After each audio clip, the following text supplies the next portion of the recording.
आज के all party meeting में मैंने कॉम्प्लीमेंट किया हमारी आर्म फोर्सेस को और भारत सरकार को। एक इंटरनेशनल कैंपेन हमको चलाना चाहिए टीआरएफ के खिलाफ। हमको यूनाइटेड स्टेट्स ऑफ अमेरिका को ये बताना है कि वो अपने ही मुल्क में इसको फॉरेन टेररिस्ट ऑर्गेनाइजेशन डिजिग्नेट करे। कश्मीर में गवर्नमेंट को के पास एक बहुत सुनहरा मौका है, तारीखी मौका है कि वो यकीनन पाकिस्तान को कन्फ्रंट करें मगर कश्मीरियों को अडॉप्ट करें। जो ऑपरेशन सिंदूर हुआ उसका मेरी नज़र में सबसे बड़ा इम्पोर्टेंस ये है कि मुरीद की और भावलपुर पर अटैक होना, ये नॉन टेररिस्ट ऑर्गेनाइजेशन के हेडक्वार्टर्स हैं। ये बहुत अहम बात है। तुर्किया को हमको समझाना है कि तुर्किया पूरे विश्व में एक ऐसा कंट्री है जो अपने ही देश में जो टेररिस्ट ऑर्गेनाइजेशन है कर्ड्स, उनको बॉम्ब करता है। सर, आज के ऑल पार्टी मीटिंग में मैंने कॉम्प्लीमेंट किया हमारी आर्म फोर्सेस को और भारत सरकार को कि उन्होंने एक ऑपरेशन सिंदूर को अंजाम दिया। मैंने अपनी बात में ये कहा कि एक इंटरनेशनल कैंपेन हमको चलाना चाहिए टीआरएफ के खिलाफ और ख़ास तौर से सिक्योरिटी काउंसिल इसको डिजिग्नेट करे और हमको यूनाइटेड स्टेट्स ऑफ अमेरिका को ये बताना है कि वो अपने ही मुल्क में इसको फॉरेन टेररिस्ट ऑर्गेनाइजेशन डिजिग्नेट करे। और क्योंकि आप देखेंगे फरवरी 2025 में हाफिज़ सईद के बेटे हाफिज़ अब्दुल रऊफ़ की एक स्पीच है पीओके में, जिसमें उसने कहा कि 2025 तमाम साल हम लोग जिहाद करेंगे। तो ये जिहाद का नाम लेकर, ये भारत में गलत नाम लेकर कत्ल करना चाहते हैं, आतंक फैलाना चाहते हैं। तो यूएस को हम रिक्वेस्ट करें, उनको लॉबी करें कि ये टीआरएफ को एक फॉरेन टेररिस्ट ऑर्गेनाइजेशन बनाए, पाकिस्तान को एफएटीएफ के ग्रे लिस्ट में डाला जाए। यूनाइटेड किंगडम से हमने ट्रेड डील किया है, अब क्या क्या बहुत सी चीज़ें कम हो जाएंगी, टैरिफ कम होगा। तो हम यूके गवर्नमेंट से कहें कि वो भी टीआरएफ को बैन करें और यूके ट्रेजरी पाकिस्तान को सैंक्शन करे। यूनाइटेड स्टेट्स से हम ट्रेड डील करने जा रहे हैं और यूएस प्रेसिडेंट ने कहा कि ज़ीरो टैरिफ होगा एग्रीकल्चर पर। तो ये मोर द रीज़न है कि हम यूएस भी इसको कबूल करें।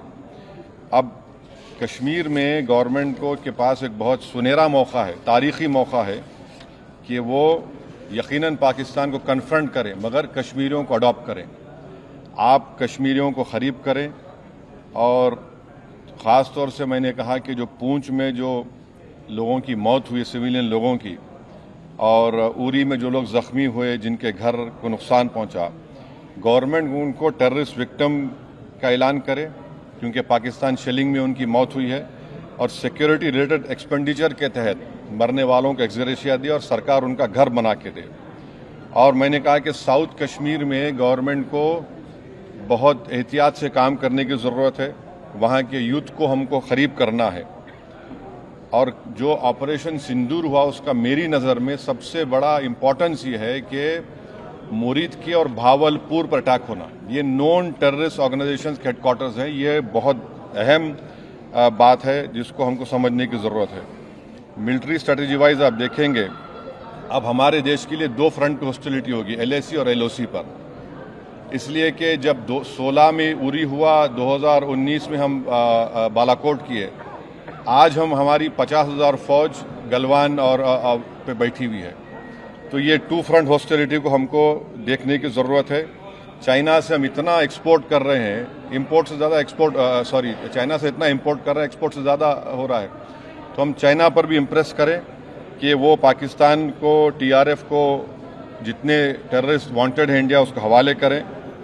और गवर्नमेंट से मैंने गवर्नमेंट से कहा कि आपने अच्छा जवाब दिया ओआईसी को, और तुर्किया को हमको समझाना है कि तुर्किया पूरे विश्व में एक ऐसा कंट्री है जो अपने ही देश में जो टेररिस्ट ऑर्गेनाइजेशन है कर्ड्स, उनको बॉम्ब करता है। इराक में जब तक उनसे डील नहीं हुई वहाँ बॉम्ब करता था, अब सीरिया में भी बॉम्ब करता है वो। तो तुर्किया को समझाने की ज़रूरत है कि जब आप कर्ड्स के ऊपर जो टेररिस्ट ऑर्गेनाइजेशन है उनको आप एक्शन ले सकते हैं, तो भारत पे क्यों वो सवाल उठा रहे हैं। और हमने कहा कि ये आज पाकिस्तान इसको और एस्केलेट ना करे। इस सिलसिले में आज ईरानियन फॉरेन मिनिस्टर दिल्ली में है, सऊदी फॉरेन मिनिस्टर भी दिल्ली में है। और जो देश में मैंने कहा कि जो एक यूफोरिया है, इसको सरकार को देश को और मुत्तहिद करने के लिए और देश को ताकतवर बनाने के लिए इस्तेमाल करना पड़ेगा। और जो लोग मैंने जिक्र किया, हिमांशी उस बच्ची का जिसने अपने पति को खोया 6 दिन की शादी के बाद, कि किस तरह सोशल मीडिया पर उसके ऊपर रिकेक हमले किए गए। और आखिर मैंने कहा कि न्यूयॉर्क टाइम्स, रॉयटर्स और CNN ने एक कहा कि भटिंडा में एक रफाइल गिरा है। वो सही है गलत है हम नहीं जानते, मगर हमने एक गवर्नमेंट से कहा कम इंडियन एयरफोर्स को आप कहिए कि उसको डिनाई करे, ताकि हमारे आर्म फोर्सेस का मोराल और उनके रेपुटेशन में कोई कमी ना आए। Thank you.